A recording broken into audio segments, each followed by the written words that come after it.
আজকে আমি নতুন রেসিপি নিয়ে চলে এসেছি। আজকে আমি ভেজ মোমো বানাবো।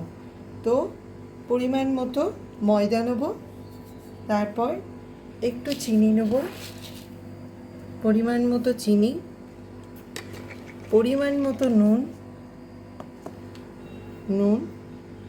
আর তার সাথে সাদা তেল এর মধ্যে মিশিয়ে এগুলোকে মাখিয়ে নেব একসাথে। ভালো করে ময়দাটা মাখিয়ে নেব। তেল গরম করেছি, তারপর জিরে দিয়েছি। জিরেটা ভালো করে গরম করে নিয়ে নাড়াচাড়া করতে হবে। আর আমার এই উপকরণ মোমো বানানোর: পেঁয়াজ কুচি, রসুন কুচি, লঙ্কা কুচি, আদা ছেলা, গাজর ছেলা, আর এইদিকে ক্যাপসিকাম কুচি আর বাঁধাকপি দিতে হবে। এতে আমি গরম তেলের মধ্যে জিরে দিয়েছি, তারপর ভালো করে নাড়াচাড়া করছি জিরে আর তেজপাতা দিয়ে।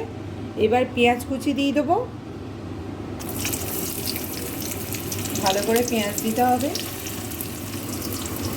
আমার উপকরণগুলো তো আগেই বলেছি। তো পেঁয়াজ দেওয়ার পর রসুন দেবো। পেঁয়াজ দিয়ে ভালো করে নাড়াচাড়া করবেন।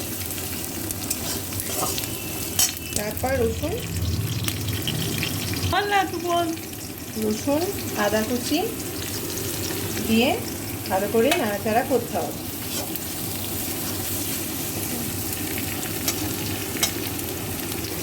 তারপরে গাজর দিয়ে দিতে হবে।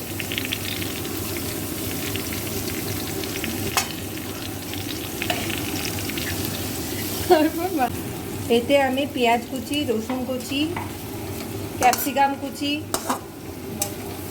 গাজর, লঙ্কা, সমস্ত দিয়ে তারপর আদা কুচি দিয়ে নাড়াচাড়া করছি। এবার আমি একটু সিদ্ধ করে রেখেছিলাম বাঁধাকপি, সেই সিদ্ধ করা বাঁধাকপিটা এর মধ্যে,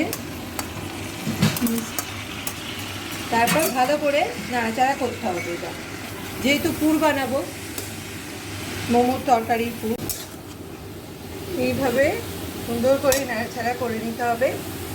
তারপর স্বাদ মতো নুন দিয়ে দিতে হবে। আমি এইভাবে বেলে নেব। তো লুচি আমার বেলা হয়ে গেছে। এবার আমি মোমোর শেপে এটা এইভাবে দেবো। তারপরে আমি এখানে পুর যেটা আছে, তো এই পুরটা এইভাবে অল্প করে দিয়ে দেবো। যেহেতু চামচে উঠছে না, তো এইভাবে দিয়ে দেবো।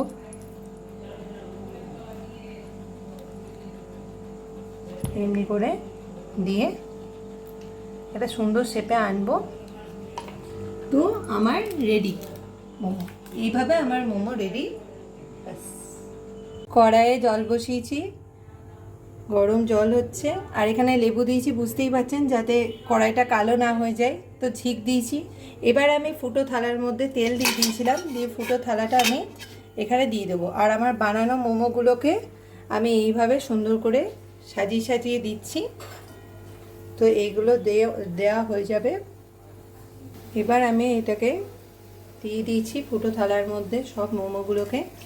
তারপর আমি ঢাকা দিয়ে 20 থেকে 25 মিনিট এইভাবে আমি ওভেনের মধ্যে রেখে দেবো। আমার মোমো তৈরি প্রায় শেষের দিকে। আমার মোমো কমপ্লিট হয়ে গেছে বানানো। তো আমি এইভাবে মোমোগুলোকে তুলে নেব। মোমো তুলে সুন্দরভাবে আমি প্লেটের মধ্যে সাজিয়ে নিয়েছি। আমি একটা ঝাল চাটনি বানিয়েছি। ঝাল চাটনি বানানোর রেসিপি আপনাদের বলে দিচ্ছি। একটা শসা, একটা টমেটো, 5টা কাঁচা লঙ্কা, কিছুটা ধনেপাতা ছোটো করে কেটে নিয়ে মিক্সার গ্রাইন্ডারে অল্প জল দিয়ে পেস্ট বানিয়ে নিতে হবে। তারপর স্বাদ মতো নুন এবং স্বাদ মতো চিনি দিলে ঝাল চাটনি রেডি।